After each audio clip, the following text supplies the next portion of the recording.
নমস্কার বন্ধুরা, কেমন আছো সকলে? আশা করছি সকলে ভীষণ ভালো আছো। তো গতকাল কালী পুজো ছিল, আর কালী পুজোর দিন বাজি ফাটবে না সেটা তো হতেই পারে না। মানে বাজি না ফাটালে তো ঠিক ভালো লাগে না। তো আমরা বাজি ফাটানোর জন্য সবাই মিলে ছাদে উঠে গেছিলাম। আর ছাদে ওঠার পরেই আমি বেশ কিছু প্রদীপ এবং মোমবাতি ওখানে জ্বালিয়ে নিয়েছিলাম। আর আমরা দুপুরে যে বাজিগুলো রোদে দিয়েছিলাম ওগুলো নিয়ে তো বাবু ওর কাকাই সবাই ওদিকে রেডি করছে বাজিগুলো ফাটানোর জন্য। আর কালী পুজোর দিনটা ছোটোবেলা থেকে আমার খুব একটা মানে কি বলবো, ভালো বলতে ভালো কেটেছে, কিন্তু মানে আমাদের ওইদিকে কালী পুজোটা এতটা ধুমধাম হয় না, তাই সেভাবে সেরকম কখনো ঘুরতে টুরতে যাওয়া বা কিছু খুব একটা হয়নি। এই যে ওর কাকাই ফানুস টানুস রেডি করছে এগুলো ঘোরার জন্য। আর এই সন্ধ্যেটা একদম একটা খুব সুন্দর সন্ধ্যে ছিল, দারুণ। কালকের দিনটা দারুণ কেটেছে আমাদের। তার মেন কারণ হচ্ছে সোনুর পাপা বাড়ি এসেছিলো।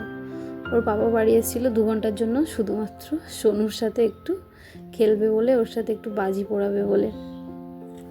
তো আগের বছর বাবু ছোট ছিল, তেমন একটা বুঝতে পারেনি। এবার যেহেতু বড় হয়েছে, ও তো বাজি ফাটাবে, আর সব বাজি ও নিজে নিজেই ফাটাবে, আমাদের কাউকে হাত দিতে দিচ্ছে না। বলছে মা সমু সমু সমু ফাটাবে বাজি। ও এর মাঝে একটু ফটো সেশন চলছিল, সবাই ফটো তোলা হচ্ছিল। আর এই যে সমুর পাপা ফুলঝুরি নিয়ে যাচ্ছে বাবুকে দেখানোর জন্য, ফুলঝুরিগুলো ফোটাচ্ছিল। আর ওর কাকাই ওদিকে চটপটি চড়কি ওগুলো দিচ্ছিল। এই যে আমার বাবু নিজে হাতে একটা নিয়ে নিয়েছে, ও নিজের হাতে করে, কাউকে ধরতে দিচ্ছে না। আমরা যে ধরবো, ধরতে দিচ্ছে না, ধরলে বেশি দুষ্টু করছো একা একা। আর যেহেতু পুজোর আগে থেকে শুরু করেছে এগুলো বাজিগুলো ফাটাতে, আর এই রং মশালগুলো ধরাতে পুজোর 2-3 দিন আগে থেকেই ও স্টার্ট করেছে, তাই এখন একটু সাহস বেড়ে গেছে, সেই জন্য একা একা ধরছে।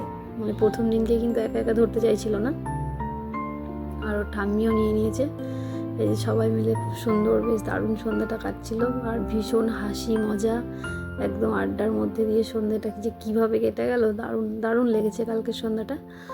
আর এখানে আমরা সব বাজিগুলো ধরাচ্ছিলাম, আর একদম সবাই চিৎকার চেঁচামেচি করছিল, একদম দারুণ লাগছিল ব্যাপারটা।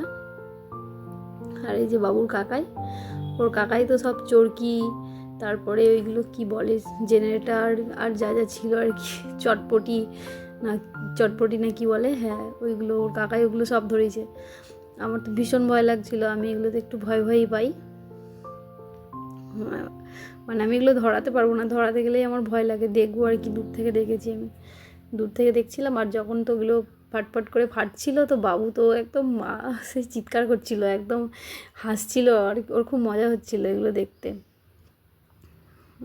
এই যে এরপর আমরা একটু ঘুরতে গেছিলাম ঠাকুরতলার দিকে। এখানে আমাদের কালীতলা আছে, মা কালীর কাছে। বাজি টাজি পোড়ানোর পর ওখানে ঘুরতে গেছিলাম, ওখানে বাতি জ্বালছিলাম।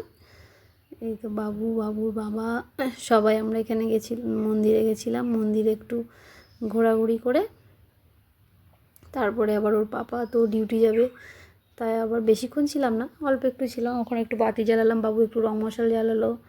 তারপরে আমরা একটু বাইকে করে ঘুরতে গেছিলাম। আর এই যে ও এখন ওর ছোট দাদাকে পেয়ে গেছে, ছোট দাদার কোলে করে একটু ঘোরাঘুরি করে নিল।